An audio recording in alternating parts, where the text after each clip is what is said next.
آके खड़ी हो गई, पागल औरत, या रसूल अल्लाह कोई बात करनी है। मेरे करीम महबूब ने तवज्जो फरमाई ही थी कि उसके मोहल्ले के लोग खड़े हो गए, कहने लगे हुजूर ये तो पागल है, ऐसे ही करती रहती है, आपका टाइम बड़ा कीमती है। हजरत अनस कहते हैं हुजूर को जलाल आ, मैं खामोश हो जाओ, मुझसे बात कर रही है कि तुमसे कर रही है, तुम कौन होते हो मुझे मशवरा देने वाले, बैठ जाओ।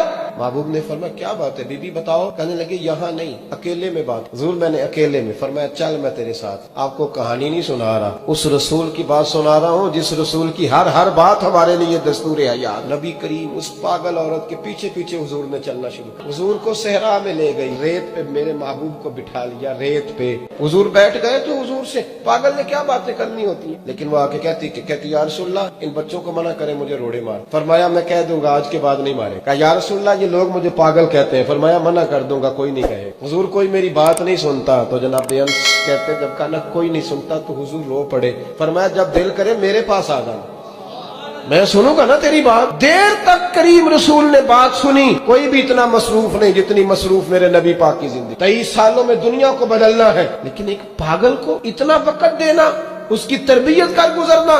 हबीब करीम अलैहिस्सलाम देर तक सुनते रहे। वो खातून अपनी मर्जी से उठ के खड़ी हुई और कहने लगी मैं थक गई हूँ, अब आप जाइए। तो हुजूर फिर मुस्कुराए, फरमाया दिल दोबारा करे ना जब भी तो फटाफट आ जाना, मेरा दरवाजा खुला मिलेगा।